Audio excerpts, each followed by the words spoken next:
Hi, thank you for joining me today on my channel. So this thing here is something you don't see very much today, but it was actually pretty common back in the early 20th century. And if you've been around camping or maybe in the military, you might be able to guess what it is because you've probably been exposed to its great-great-grandson at some point. So that's what we're going to take a look at now. Real quick before we get started though, I want to give a huge thank you to my patrons on Patreon, and I want to thank everybody who checked out my podcast. I got a new podcast, which is pretty exciting. It's something I've been wanting to do for a year and a half, but it's just kind of expensive to get started. Thanks to our patrons on Patreon, I was able to purchase this decent mic. Now, it's not top of the line, but it's pretty good. And, you know, without my patrons on Patreon, this channel would not have been able to go where it's gone, where it's going to go. And I just can't thank you enough to those of you who supported me since this channel started. Now, I want the message to go far and wide because people want to learn in different ways and they want to be exposed to things in different ways. So podcasting and getting other people on this channel, getting their perspectives and things, that's just another step in doing that. Now, if you haven't checked out my most recent podcast, it's on every podcast platform there is. It's under Campfire Chats with Honorable Outfitters, and I got to interview Sarge Vining. And my next guest, you don't want to miss too, because he's a fellow YouTuber, fellow creator, fellow living historian, fellow camp crafter and everything. Like, I got a lineup. You know, I'm pulling my friends out of the woodwork, and I got a lot of friends, y'all, because of this hobby. Not talking about YouTube, but just living history in general. You meet some fascinating people from all walks of life. All right, let's get back to talking about this object. So this thing here is pretty cool, and you don't necessarily need it, and you certainly don't want to take it when you go backpacking. But if you're doing some car camping or in-place camp, maybe a deer camp, you've got a cabin that you're trying to set up, like an off-grid cabin, something like that, this is pretty cool. And I've seen these in different sizes with different modifications, but this is the first one I've ever seen that had handles on it. And that's what got me excited about getting this particular one. And for it being unique, more unique than the other varieties, this was actually pretty affordable. I picked this up for $30, and I consider that a steal, honestly. So if you keep your eyes out there, you will find them. But this thing has some really cool features, and I don't want to expose too much of it because this is over 100 years old. But as you can see right there, this thing folds down.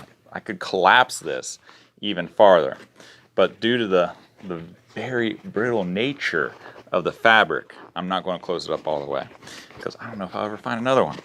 Okay, so you see these little hinges here? These hinges make that possible. Not only does it fold up like a Pac-Man, but you can unfold it, and check this out. This is cool.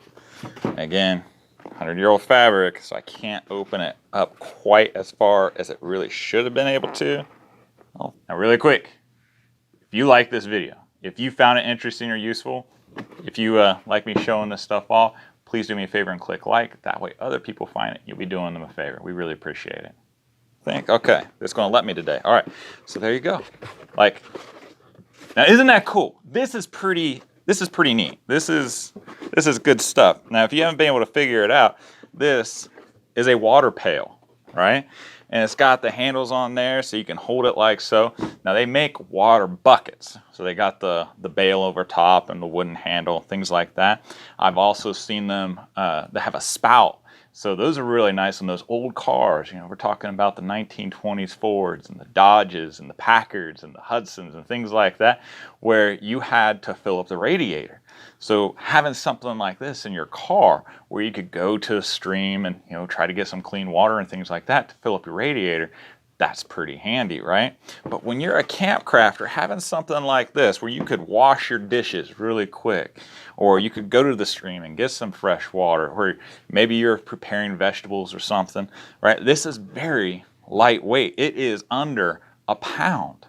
You know, that is pretty cool. Now you've probably seen other canvas buckets that, you know, they fold up and everything. You can twist them down and they're nice and neat, just like how this originally was. But the problem with that is they're not self-standing.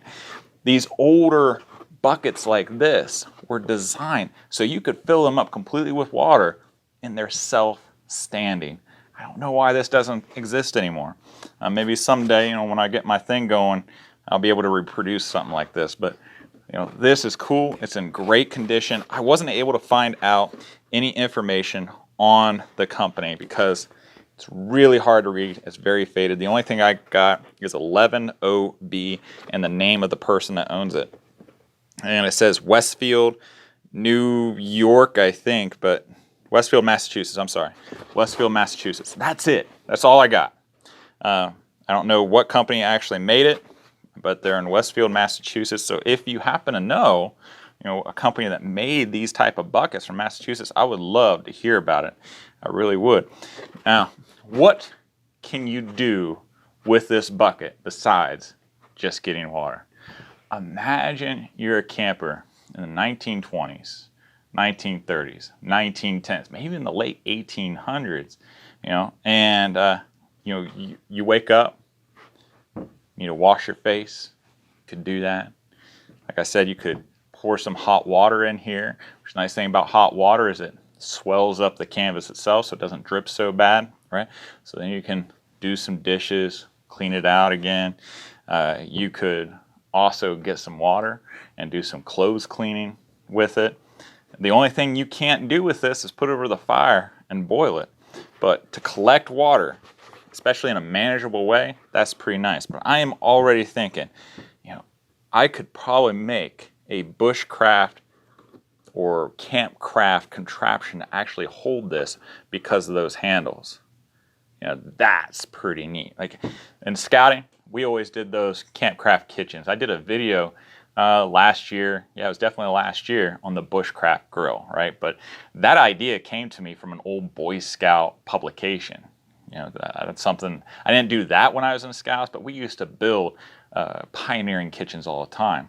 So I'm imagining, you know, having an open space in your pioneering kitchen where you put this in there and it sits so you can wash your dishes, wash your hands, or maybe even collect some peelings or things to throw out.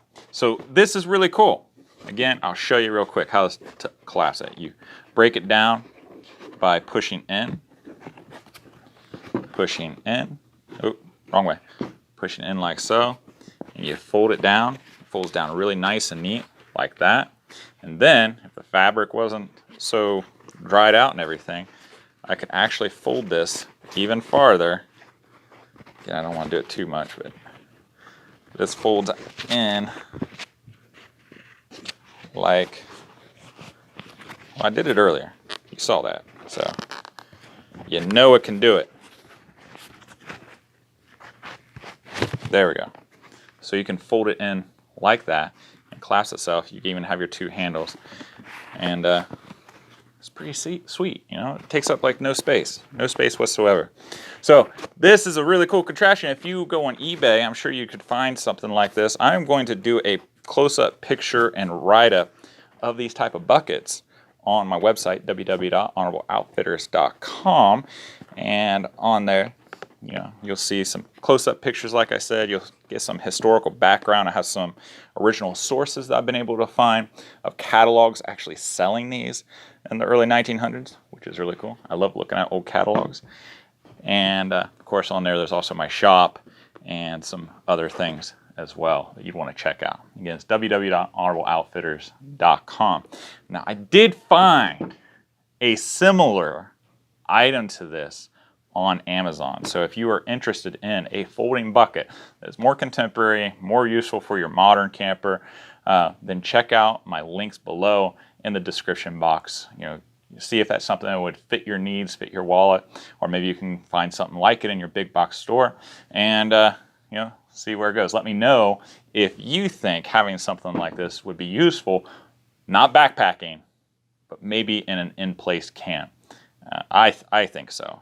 So I just wanted to bring this to your attention, show it to you. I'm pretty proud of it, pretty excited. I've been wanting one for a little while, and it just came along at the right price. So Yeah, there you go. If you would like to see more videos about awesome campcraft artifacts and their history, then check out this link here. If you're interested in some merchandise, then check this out here, my little shop. I hope you guys have a wonderful week. Give a kiss and hug to your loved ones, and I'll see you guys next time. Take care.